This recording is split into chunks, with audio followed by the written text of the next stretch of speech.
Perbedaannya adalah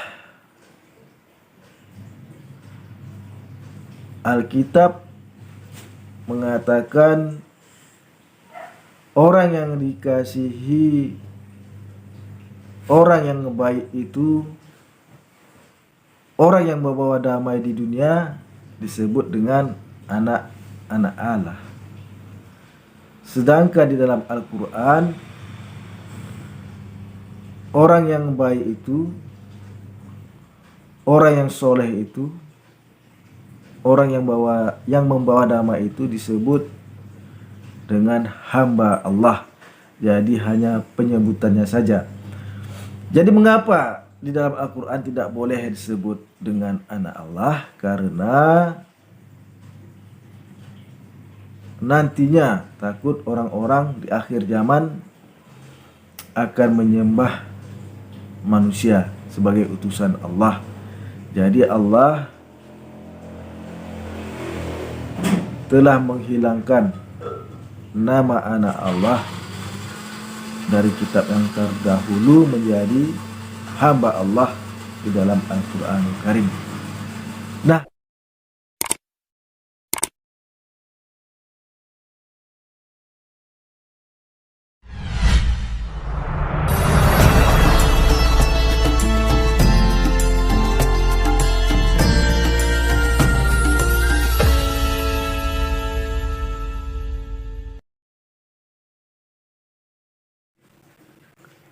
Assalamualaikum warahmatullahi wabarakatuh. Alhamdulillah, alhamdulillahi rabbil alamin, wassalatu wassalamu ala asrafil anbiya wal mursalin wa ala alihi wa sahbihi ajma'in, amma ba'd.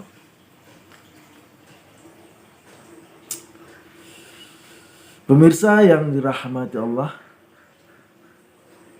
jumpa lagi di channel Darmansa Agam, yaitu salah satu channel yang membela ajaran agama Islam dari rorongan orang-orang yang tidak suka terhadap agama Islam, baik itu dari kalangan orang Islam sendiri yang digolongkan kepada kaum munafik maupun orang-orang yang di luar agama Islam. Pemirsa yang dirahmati Allah, kali ini kita akan membahas salah satu video dari saudara pendeta Esra Soru, yang mana video ini kami dapatkan ketika kami sedang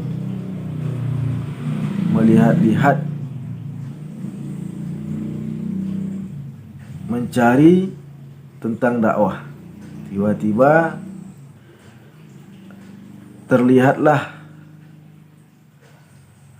YouTube yang ada pertanyaan daripada jemaatnya. Jadi pemirsa yang dirahmati Allah, kemudian kami tertarik untuk melihatnya. Nah, dari situ kami pun akhirnya tertarik untuk membahasnya. Nah, pada salah satu video daripada Esra Soru itu tentang ada pertanyaan jemaatnya yang mengatakan mengapa Yesus dicobai oleh iblis. Pada saat jemaatnya bertanya, yaitu ketika Yesus dicobai iblis untuk mengubah batu-batu menjadi roti. Jadi kata Esra Soru, pada saat itu Yesus tidak mau mengubah batu menjadi roti karena Yesus dalam keadaan berpuasa. Nah, untuk lebih singkatnya dan untuk lebih jelasnya, marilah kita saksikan cuplikan video pendeta Esra Soru tersebut. Baik, Pak, kita lanjutkan ke pertanyaan selanjutnya. Ketika iblis mencobai Yesus dengan menyuruh dia membuat batu menjadi roti, dan Tuhan menolaknya. Pertanyaannya, mengapa ditolak? Hukum Allah manakah yang dilanggar? Bukankah Yesus juga sedang lapar? Kalau untuk dua pencobaan yang lain saya paham karena memang ada hukum Allah yang dilanggar. Tapi yang satu ini saya tidak mengerti alasannya sampai sekarang. Ya, pencobaan pertama iblis kepada Yesus adalah ubah batu-batu jadi roti. Sedangkan Yesus memang ada puasa dan lagi lapar. Nah, di mana letak pencobaannya kepada Yesus? Ada beberapa. Pertama adalah melalui pencobaan ini, iblis berusaha mengalihkan Yesus dari urusan rohani kepada urusan jasmani. Yesus sementara puasa, dan ini adalah urusan rohani. Tapi iblis lalu datang menggoda dia dengan urusan roti yang adalah urusan jasmani. Dengan kata lain, iblis sementara berusaha mengalihkan perhatian Yesus dari perkara rohani kepada perkara jasmani. Ya, itu intinya. Ya, hal ini seringkali juga iblis lakukan terhadap kita. Mencoba mengalihkan banyak anak Tuhan dari urusan rohani kepada urusan yang semata-mata jasmani. Makanya kita lebih suka nonton TV daripada berdoa. Ya, lebih suka jalan-jalan, shopping, dan lain-lain daripada ikut kelas pelajaran Alkitab. Kita lebih memilih ikut acara pesta daripada kebaktian. Kita lebih suka baca WA, lihat Instagram, TikTok daripada Alkitab. Nah, itu sebagai contoh bahwa iblis membujuk kita untuk lebih peduli dengan urusan-urusan jasmani daripada urusan-urusan rohani. Nah, pemirsa yang dirahmati Allah, di tayangan video tadi dapat kita ambil beberapa kesimpulan. Yang pertama adalah bahwasannya di situ si penanya mengatakan mengapa Tuhan Yesus tidak mau mengubah batu-batu menjadi roti, padahal tidak ada hukum Allah yang dilanggar. Nah, pemirsa yang dirahmati Allah, di sini perlu kita jelaskan yang dimaksud dengan Tuhan itu dan yang dimaksud dengan Allah itu apa sebenarnya. Pemirsa yang dirahmati Allah, Tuhan adalah sebutan Sang Pencipta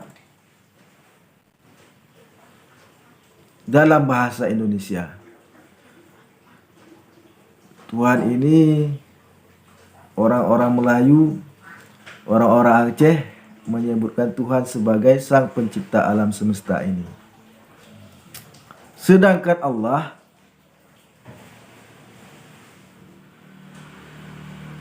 adalah Sang Pencipta alam semesta yang berasal dari bahasa Arab yang terdapat di dalam Al-Quranul Karim.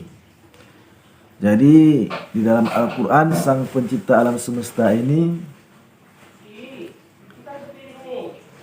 disebut dengan Allah ataupun Allah Subhanahu wa Ta'ala, yang mana artinya adalah Allah yang maha suci lagi maha tinggi. Nah, pemirsa yang dirahmati Allah, jadi di tayangan tadi sangat jelas sekali ada perbedaan antara Tuhan dengan Allah. Entah di mana perbedaannya, apa yang menyebabkan berbeda kita tidak paham. Nah, pemirsa yang dirahmati Allah, jadi yang perlu kita ambil adalah mengapa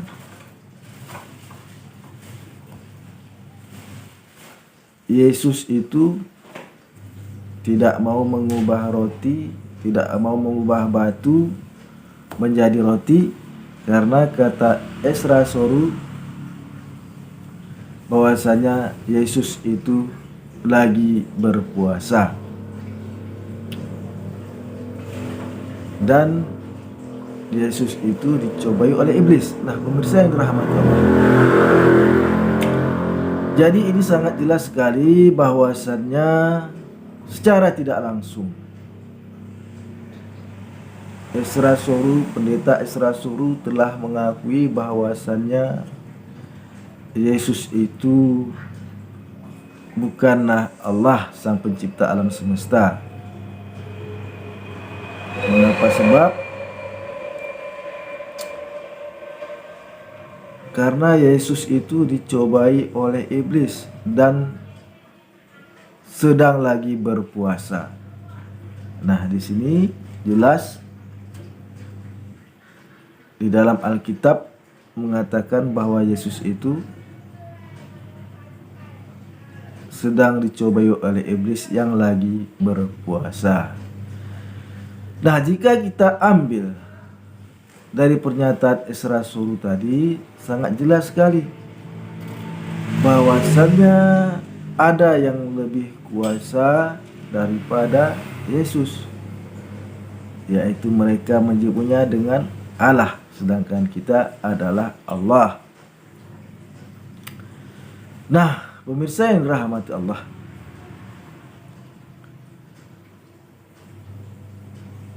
sesungguhnya di dalam agama Islam itu Yesus ataupun Nabi Isa adalah seorang nabi utusan Allah yang diberikan sebuah kitab kepadanya.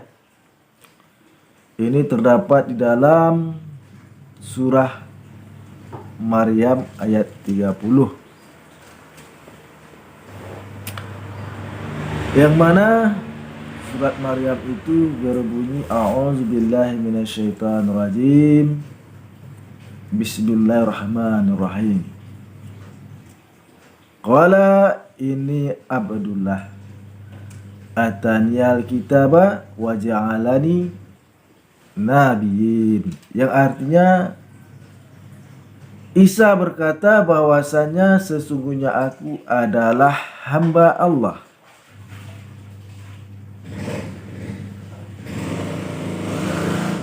diberikan kepadaku sebuah kitab dan dijadikan aku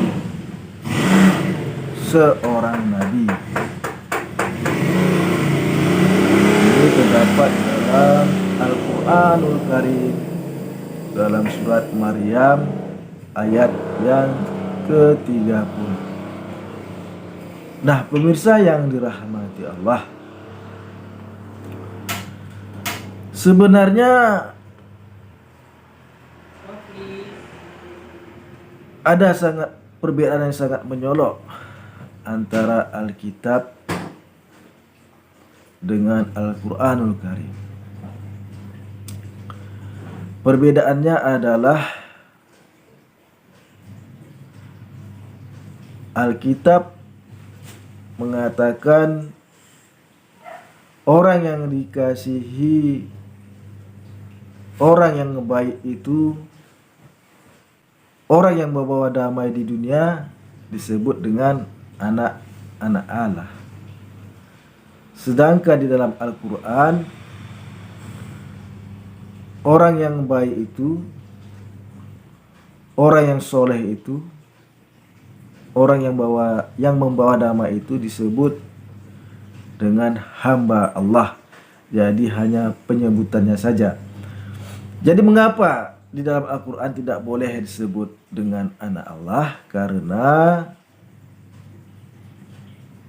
nantinya takut orang-orang di akhir zaman akan menyembah manusia sebagai utusan Allah.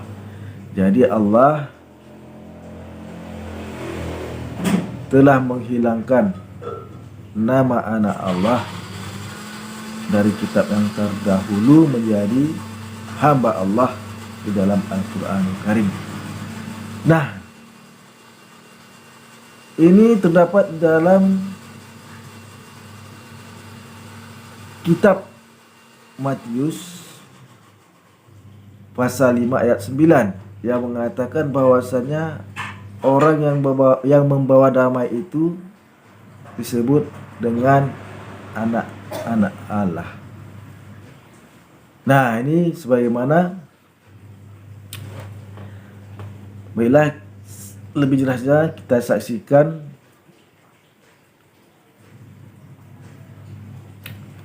kitab Matius pasal 5 ayat 9 berikut ini yang mengatakan bahwasannya yang membawa damai itu adalah disebut anak-anak Allah. Kitab Matius pasal 5 ayat 9. Berbahagialah orang yang membawa damai, karena mereka akan disebut dengan anak-anak Allah. Nah, pemirsa yang dirahmati Allah, sangat jelas sekali di dalam agama Islam disebut orang yang membawa damai, orang yang soleh, orang yang berbuat baik di dunia ini, sesama umat manusia disebut dengan hamba Allah. Namun di dalam Alkitab disebut sebagai anak-anak Allah. Nah, pemirsa yang dirahmati Allah,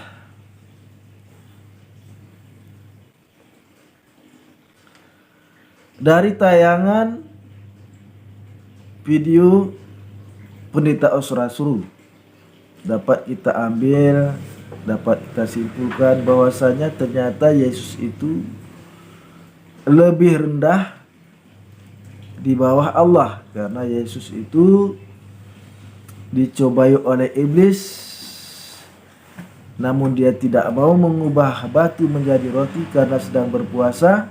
Itu membuktikan Yesus berada di bawah Allah. Nah, sebenarnya di dalam hal ini antara pernyataan Isra Suru dengan pernyataan kita bahwasanya sama, bahwasanya Yesus adalah sebagai anak Allah, yaitu hamba Allah di dalam agama Islam. Itu tidak salah. Hal ini dinyatakan oleh Yesus sendiri, bahwasannya dia itu hanya utusan Allah, hanya utusan yang tidak dapat berbuat apa-apa atas dirinya sendiri. Hal ini terdapat di dalam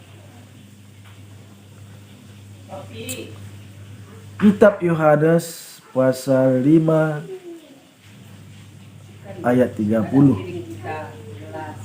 yang mana Yesus berkata, "Aku tidak dapat berbuat apa-apa atas diriku sendiri.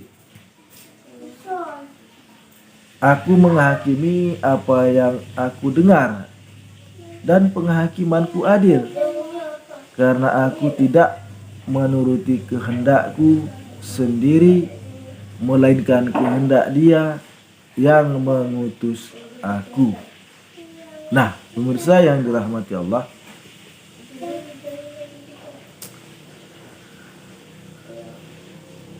dari ayat kitab Yohanes pasal 5 ayat 30 ini sangat jelas sekali bahwasanya Yesus mengatakan bahwa dia tidak dapat berbuat apa-apa atas dirinya sendiri, dan penghakimannya itu adil, bukan atas kehendaknya sendiri, tapi karena kehendak dia yang mengutus aku.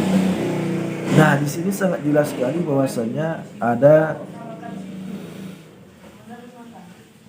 yang mengutus Yesus. Jadi mukjizat yang dilakukan Yesus, kebijakan yang dilakukan Yesus, kepintaran yang dilakukan Yesus, dan keahlian yang dilakukan Yesus, itu ada yang memberikannya, ada yang memberi kuasa atas dirinya, yaitu yang disebut dengan Allah. Nah, pemirsa yang dirahmati Allah, Sangat jelas sekali di kitab Yohanes pasal 5 ayat 30 tadi, bahwasanya Yesus melakukan segala sesuatu mukjizat, melakukan sesuatu kebijakan, melakukan sesuatu keahlian, karena dia adalah melakukannya berdasarkan kehendak yang mengutus dia. Nah, di dalam agama Islam, utusan itu artinya rasul. Rasul itu artinya utusan. Rasul dalam Al-Quran yang berasal dari bahasa Arab, artinya dalam bahasa Indonesia adalah utusan. Jadi Yesus di dalam kitab Yohanes pasal 5 ayat 30 sangat jelas sekali bahwasanya dia hanya sebagai utusan Allah ataupun Rasulullah. Nah, pemirsa yang dirahmati Allah, bagi kaum muslimin yang menonton channel ini, perkuat terus keimanan dan ketakwaan kita kepada Allah Subhanahu wa taala, karena hanya agama Islam sajalah agama yang benar. Nah, pemirsa yang dirahmati Allah, hanya inilah dapat kami sampaikan pada pertemuan kali ini. Lebih dan kurang kami mohon maaf. Mudah-mudahan apa yang kami sampaikan ini ada manfaatnya. Wassalamualaikum warahmatullahi wabarakatuh.